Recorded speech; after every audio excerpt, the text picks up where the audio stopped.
Hello, and welcome to our lesson for AP Biology on cell communication. As you can see here, chapter 5.5 and 5.6 in Principles of Life.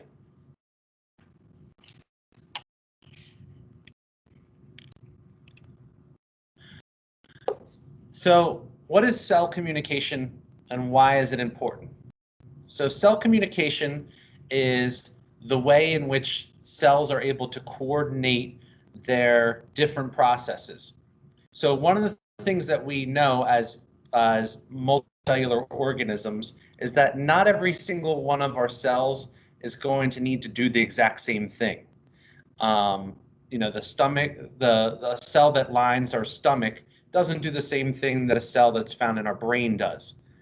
So homeostasis, as this says here, is the maintenance of a constant internal environment, and membrane transport is one aspect of maintaining homeostasis, but communication is how the cell regulates the intake and output of materials or the carrying out of cellular processes. So in general, what this is going to do is it's going to determine how the cell will be different and how the cell will be able to specialize. And even unicellular organisms, as we've seen, can coordinate through this sort of communication mechanism.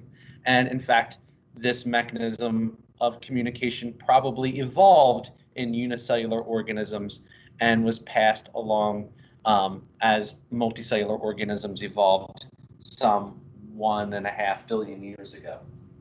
So this is a model of generalized cell communication. And what you see here are the 4 key components of cell communication. First is a signal molecule, usually referred to as a ligand. And we're going to talk a little bit more about different types of signal molecules. But generally, those signal molecules are going to travel to the cell either from a neighboring cell or from a cell that's further away. And basically, the type of signal that will be passed along to the cell will be really dependent on what the source of that signal was. Second is the receptor. So the receptor is a membrane-bound protein, and it's going to be an integral protein, so something that's going to span the membrane, and it's going to have specific regions that allows it to receive a signal and then also pass on a signal. So generally what happens is when it receives a signal, the receptor changes its shape in some way, which then is going to cause it to change its function. Finally, you have what's called a signal transduction pathway. The signal transduction pathway is going to be a series of enzymes that are going to take the receptor some sort of message, whether that it'll be a chemical message. So what often happens is the receptor is going to perhaps affect this particular molecule. So maybe what might happen is it will cause, say, a phosphate group to go from the receptor to this molecule, and that will change its activity. So the receptor causes the activity of this molecule to change. And once this molecule has changed, now it's going to cause some function to occur over here and activate the next one, and that will then activate this one, and so on and so on. Oftentimes, this signal transduction pathway will actually be an amplification. So what I mean by that is maybe one of these molecules that we'll call molecule A will actually get activated, but molecule A will then be able to activate 10 of molecule B. Now I have 10 of molecule B, and each of those molecules can then activate 10 more of molecule C. But given that there's already 10, now you have 10 times 10, so you have 100 times now your molecule C. And many of the signal transduction pathways will travel down through multiple layers till they have the signal amplified 10,000 times. What then ultimately might happen is some sort of cellular response. So generally what there's going to be is some sort of, what you see here, we would call that a target protein. Almost always the target in generalized communication is a protein, and that protein is going to have some sort of function, whether it be functioning to activate a channel opening, activating an enzyme, or activating a gene. And those would be all the different potential cellular responses. So the cellular response, as it shows you here, there's expression of a gene, and that's what's pictured here, activation of an enzyme, or the opening of a channel. Those are really the three key things that are activated through cellular communication, the cellular communication pathway. And for AP Biology, this is the basic framework of what you need to know. So everything I'm going to talk about subsequently will be details that in the matter of our curriculum, you would not be expected to have memorized, but to have a general understanding of, so that if I were to show you some authentic data or actual models of things like that, that you could figure out what part of this and actually explain a little bit more of what's going on. So for the most part, I will show you some specific examples, and you would need to say, okay, this is a signal transduction pathway that's working by passing a phosphate group along. So the first thing I'm going to talk about are the different types of signals. And the different types of signals are going to be determined by what type of cell is producing the signal. And also then how close the cell is to the target cell that is going to receive it. So there are some what are called autocrine signals. An autocrine signal is a signal that's produced by the cell and then activates something within the cell. Oftentimes in the cell reproduction cycle, the cell will produce its own signals, which will then initiate the cell going on to the next stage. So the cell goes through interphase, prophase, metaphase, telophase, and what happens when it goes from metaphase to anaphase, the cell will actually send a signal that says, okay, now move on from metaphase to anaphase. And that signal will have been generated by the cell itself. Another example of autocrine would be the egg. An egg after fertilization will have autocrine signals, which would then activate certain parts of the cell, activate certain genes to then produce proteins, which would then be themselves signals that will then get spread along. So a lot of times what happens in that initial egg is that there will be some signals on one end and then some signals on the other, and depending on where the signals end up will determine what type of tissue that cell will ultimately produce. So the ones we talked about before, we've talked a little bit about neurotransmitters when we talked about the nervous system and a nerve cell in terms of passing across the membrane. A neurotransmitter is it's a transmitter that just goes from one cell to like the next cell over, and it's specifically like just placed across a small area called a synapse.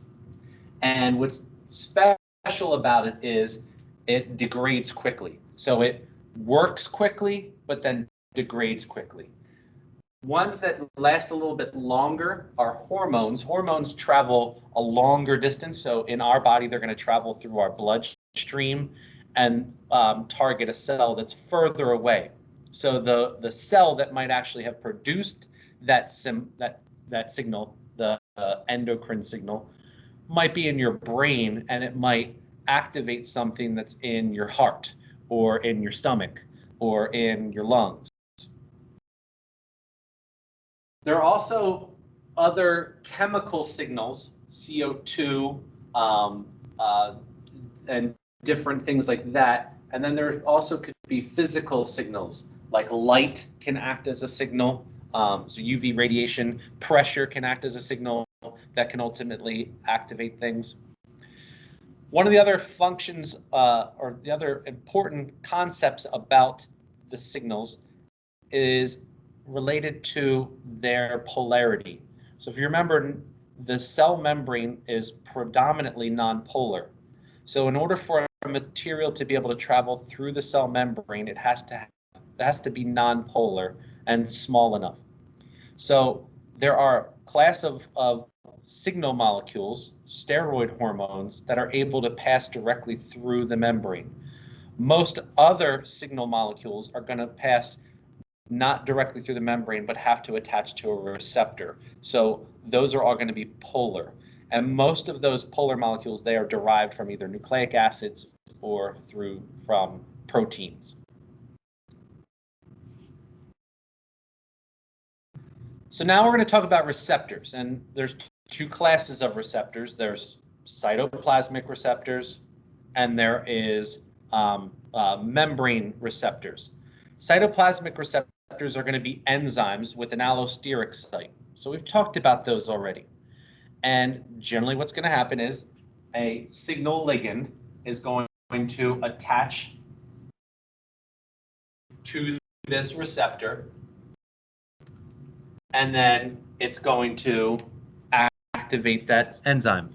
Here's a note that I put in here, is that if this ligand that attaches to a cytoplasmic receptor is a primary messenger, generally its function will be in gene expression. So it's going to turn on a gene. So most things that are, most receptors, or sorry, signals that are attaching to enzyme receptors, they're in a class of molecules we refer to as, so they're usually going to be a secondary messenger,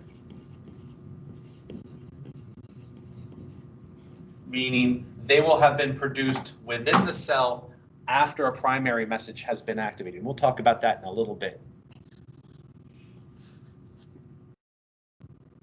So this is a receptor that's found on a membrane, and there's three key parts here. So you have the receptor domain, and within the receptor domain is the ligand binding site, and the ligand binding site is going to be somewhat like an active site. It's going to have specific R groups there, and it's going to be specific for a particular signal. So not every single type of signal will be able to attach to that particular binding site. And then you'll have a transmembrane domain, so that will be a non-polar region of that protein.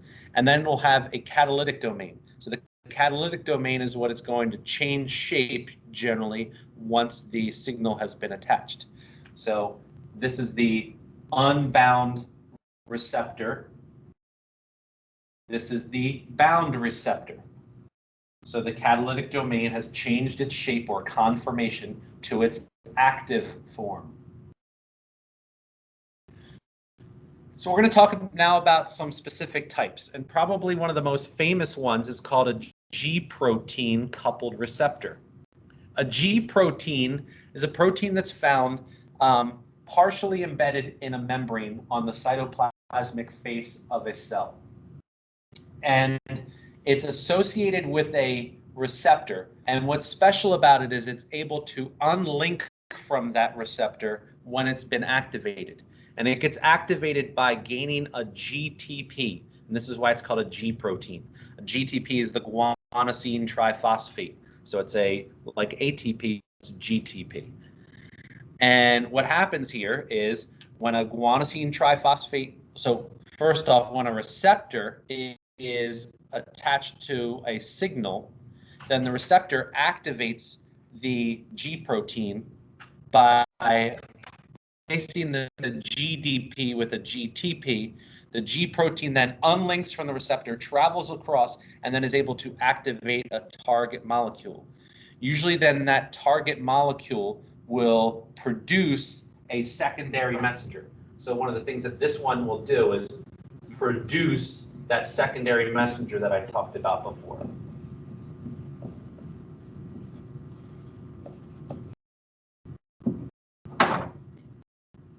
Okay, the second type that I'm going to talk about is the ligand-gated ion channel. And one of the ways the ligand-gated ion channel works is for example, we learned about the neurotransmitter. So this would be a neurotransmitter. This up here is going to be the neuron.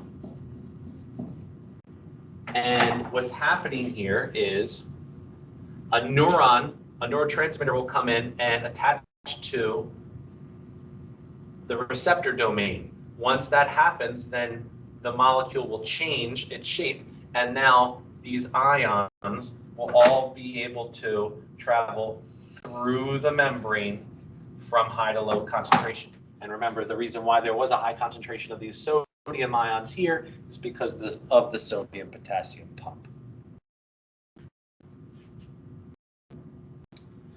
The next type are called enzymatic receptors. And there's two basic types that's found commonly. There's kinase receptors and phosphatase receptors, or phosphorylase. And what basically happens here is the kinase receptor is going to add a phosphate. The phosphatase is going to remove a phosphate. And these types, the kinase and phosphatases, they're probably the most common types of enzymes that are found in your body. And what they basically do is they add a phosphate group if it's a kinase, or they remove it. And by doing that, it's going to change the activity and the shape of the target enzyme. So if this initial protein is here, you know this has now changed its shape by gaining the phosphate group. So besides active transport, this is the other major area where ATP gets consumed. So if 60% gets consumed by active transport, another, say, 30% is going to be used in phosphorylating molecules in a signal transduction pathway. So this is signal transduction. And this cyclic AMP is probably one of the best known and best studied secondary messengers. As we were saying before, a G protein is probably one of the more common types of signal pathways. And what we're saying here is the signal, this GTP is going to produce a cyclic AMP. Cyclic AMP is related to ATP. ATP is adenosine triphosphate. Cyclic AMP is cyclic adenosine monophosphate. So what basically happens is the phosphate, as you see here, is attached to both a 5' end of a sugar and a 3' end to make it into like a circle. But that molecule then becomes a signal molecule for a, say, a protein kinase or things like that, that will then initiate further processes. So then, as I said before, this could be like an amplification process where, again, a signal will come along. It will attach to the signal receptor. It will activate the relay molecule, that's the secondary messenger. And then that will then activate an initial kinase molecule. The initial kinase molecule now will be able to activate a second set of kinase molecules. And the amplification process will then continue step by step, where each one of those is going to produce a bigger total of activated enzymes until you eventually reach the specific target molecule, and then the target molecule will activate the response. And again, we said there's basically 3 categories of responses.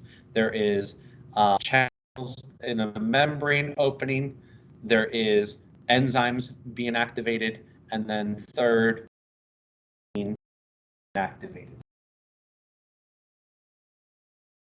So this is an actual model of of a pathway where the target molecule here is going to be a phosphorylase molecule that is going to lead to the production of glucose from glycogen. So it's going to cause glycogen to be broken down.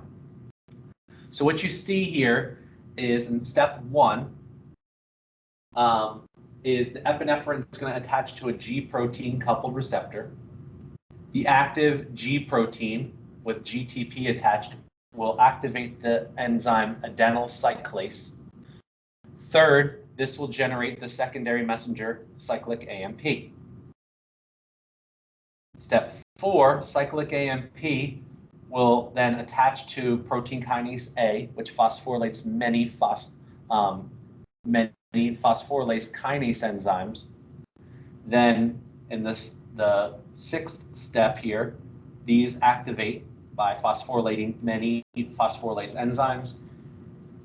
These are the target enzymes which will cause the hydrolysis of glucose from a glycogen molecule. And this is going to increase the blood sugar, allowing the body to respond to stressful stimulus. So epinephrine usually causes what we call the fight response. When you goes into fight or flight, it's going to need a boost of sugar to give you that boost of energy, and this is how that happens. So some additional cellular responses. So that was an example of one where it was activating an enzyme. So there's also opening the channels, and opening of ion channels happens the quickest. So nerve transmissions do that type of response. We just showed you an example of an alteration of an enzyme activity. And then third is an alteration of gene expression. So there's developmental processes in plants, the initiation of flowering. So they'll take longer to happen after signaling. So this is a picture of that. So the signal molecule would be derived from another cell further away. It would travel through, would then activate the receptor. The relay proteins would then pass along. And then what you're going to usually activate if you're activating gene expression is what's called a transcription factor. And what a transcription factor does is going to cause DNA to be read. And when DNA is read, it produces a molecule called messenger RNA. And then messenger RNA is going to then be translated into a protein. So all in all, that is the basics of cell communication. Again, it should be pointed out that the key thing that we are going to be talking about, the key thing to know is these basic steps, that you have a signal molecule, a receptor, the signal transduction pathway, and the cellular response. So the parts that you want to know most about are, why does a signal molecule either attach to a receptor or on the membrane surface or within the cell? And then what source did that signal molecule come from? For the receptor, you want to know, what is that receptor going to do? Is it attached to a channel? Is it going to be attached to, does it have its own enzymatic function, or is it going to be attached to a thing called a G protein? And then the signal transduction pathway, how does the cell pass along the signal? So it usually happens through a series of phosphorylations, or at least one molecule will then activate the subsequent molecule, which then activates subsequent molecules beyond that with a cascading effect.